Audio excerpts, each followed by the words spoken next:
just found a spot to sit down to talk about some things, I guess. Got my little bobby pins in. It's whatever. I guess, you know, everyone is on their self-love journey. And not everyone, but we're all in different places is what I'm more so trying to say. And it's funny because it is very simple. Also, sorry about the music. It kind of adds a vibe. I won't lie. I guess I was sitting under a pine tree over there, and it was really nice. It was surrounded by rosemary bushes, and it was just buzzing with bees, and it was this really nice hum that was happening. But anyway, what I was thinking about was, you know, the process of pouring into your own cup. And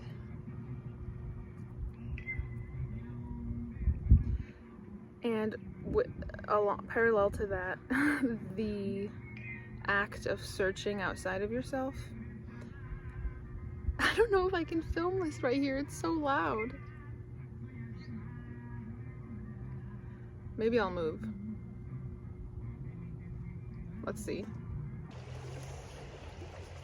Now we get to hear water. I'm at the trees that were in the background, but what I was trying to touch on is just the feeling of searching, like in a kind of desperate way, desperately searching outside of yourself for comfort, and the constant reminder that the comfort that I'm searching for really is comfort from myself, from the self. I mean, personally, I have some inner child work to do, some like abandonment things. Wait, I'm gonna move this right here. A little crooked, but more like, I was gonna say, when it comes to like having abandonment issues because of your childhood or whatever, your upbringing, I feel like that goes hand in hand with like searching outside of yourself. Because at least for me, I can speak for myself, like like I'm always searching. I think that I've always been searching for a mother, a father, a parental guidance, you know, that like, I want to say all-encompassing, unconditionally there energy, a kind of care that I didn't really receive out of it when I needed it. And I think that has resulted in desperately searching outside of myself, whether it is in other people or in relationships, in, you know, just bad habits to kind of fill some sort of void. Anyways, I was just on my walk talking out loud to myself, thinking about how it's me that of course there's the motherly stuff that I'm looking for, but of course it's the comfort from myself that I am really truly searching for. And of course, when you kind of have to be your own mother, it comes with a lot of strength, I want to say, or a lot of courage. I don't know if that really makes sense. Like, there is a sense of when you know that the only person that you can really fall back on is yourself, there is like a heaviness to that, a stress to that, but then there is also a beautiful sense of courage that you're showing yourself, of care. Like, that's like the first step in showing yourself that you care for yourself or something. I feel like I'm mixing up my thoughts right now, or especially more so when it comes to like, because then of course I know that I deserve, and that you deserve, we all deserve shoulders to lean on. You know, there is no shame. There's no shame in seeking comfort, seeking. There's a bug on me. Okay, it was going into my pants. That's why I was scared. In confiding in friends or loved ones, I think a lot of people feel shame in that, they feel like a burden. And that's kind of what I was trying to say about, like, it is not a burden to ask for help. It's actually like it displays a lot of courage, I think.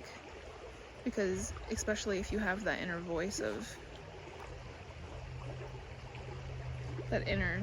telling you that it's a burden, to push past that and to put yourself in a position where you're being vulnerable and you're asking for help, that actually makes you much stronger, much more brave, to push past the fear and to sit with the knowing that you deserve this comfort. And it's not, I mean, people, maybe you don't get the exact comfort that you need or whatever from confiding in others, but at least you know that they're there, that they care for you, that they listen. Anyways, I'm going on a big tangent, but what I was really trying to talk about was just was about self-love. And I mean, this is all about self-love in a sense, but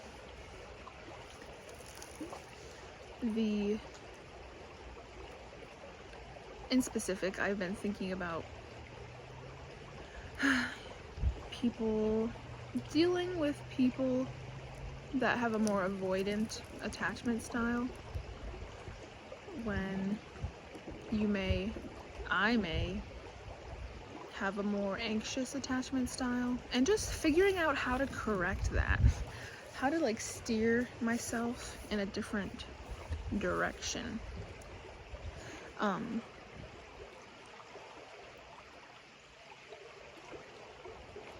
And then it just made me think about, you know, the holy cup of the inner self, and when that cup is full, of course, the other people's behaviors, it's more than just filling your cup. I think it's about being grounded and being truthful with yourself. Yes, but being like sure of yourself and knowing that you got you, knowing yourself, so that when you may encounter someone who might, be like displaying just like unbalanced energies towards you into your field, that since you are balanced and you are sure and you are there with yourself, it's not gonna knock you over, you know, it's not gonna lead you astray. Maybe I can understand, and I do understand, like, people triggering certain parts of you, just being triggered sometimes, but if you know yourself, like I'm saying, it's an easy thing to, I think it's an easy thing to, it's much easier to get back on track to where you need to be. And I guess I was just thinking about all this and felt like I should talk about it, because I think sometimes the things I say feel very simple, or like they are self-explanatory. But as what I was trying to say before about everyone being on different areas on their self-love journey, you know, like maybe this might be common sense to someone else, but to another it might be something they really needed to hear. And so I felt called to share it, because I mean, this concept of, you know, you fill up your cup before you pour into someone else's and all that, it is not new to me, but it is something I'm constantly I come back to over and over. I have to remember.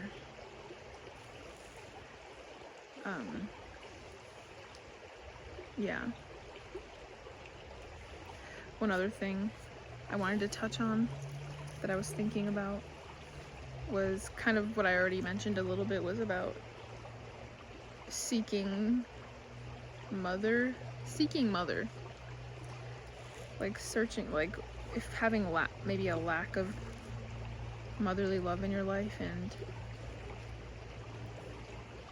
finding that out in the world. Okay, how I want to say this is, at least I want to share my experience a little bit, where I didn't really have much of a mother role. She was there, but you know, a nurturing, unconditionally loving mother. And maybe that's a lot to ask, but probably not. You know, whatever. And so for a lot of my life, I think I had this narrative that it's just like, oh, I don't have a mother, and I'll never feel that love that I deserved to feel as a child and now, and I'll just never have that. And there was like there was a lack mentality that came with that. You know, it kind of this, lack mindset surrounding receiving motherly love. But as I have in the more recent years, honestly, and it might sound very religious to some people, I'm not religious, but I have found found comfort in the motherly embodiment and universal loving, unconditionally loving energy of Mother Mary. And really not in any super intense way. Like, it's more so that I have this Mother Mary Oracle deck that actually was given to me by my mother, so that's interesting. And the messages in that deck, I think it's by Alana Fairchild, if anyone is curious. That deck has always really struck me with its messages and really created a sense of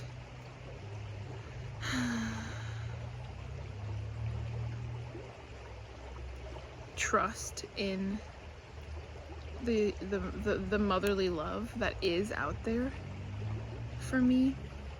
It's a really beautiful, maybe I'll share a different video, like I'll pull a card for the collective or something, because it's probably my favorite. It's like my most sacred deck, I think, that I have, and it's pretty lengthy, like messages, and there's a little bit of a meditation after, but they always just like strike me in my soul and in my heart. And anyway, the messages that I've received from those cards have really built a sense of trust with her, because I don't think it is, I mean, not to discredit Mother Mary or anything in that way, but I think the energy that the cards bring, it's more than just from Mother Mary, it is from the entire, that's what I was trying to say, like the universal motherly loving energy that exists all around us. You know, it exists in the earth. It has been that has opened up, that has lit some sort of spark in me, some flame in me, and allowed me to no longer be in that state of lack, of like feeling not cared for. And what I'm trying to get at is like that care, that spark has created a ripple in my life, I believe, and now I know that I can be mothered or receive that motherly love more so, like that I deserve to receive it, and that she is in everything. And you know, I found it through coworkers at work, through like my sisters girlfriend's mom. Through connecting with trees in my area, it has really just like opened me up to receiving motherly love. And I'm not sure, I guess I don't have like a way to wrap this all up and make it sound awesome,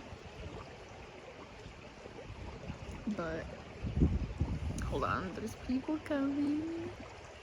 Okay, but I guess I wanted to just speak on all of that. I don't know, I can't say it's even like a reminder, but maybe just to like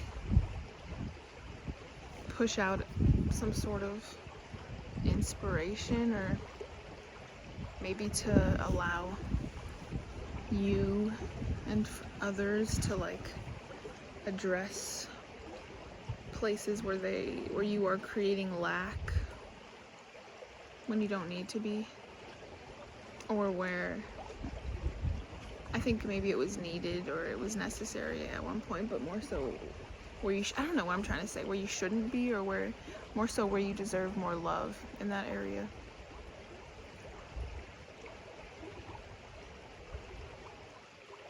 It's just I guess that's just all I wanted to say. Like, it's just a thought I've been thinking about over and over, kind of like in a poetic way. I like to write poetry, so like I just keep thinking about how, like I said, like the statement, like I deserve, like I receive motherly love, or I seek my mother. I don't know, because she is in everything. Like, it sounds like a nice start of a poem or something, but I think maybe that's all I have to say for now.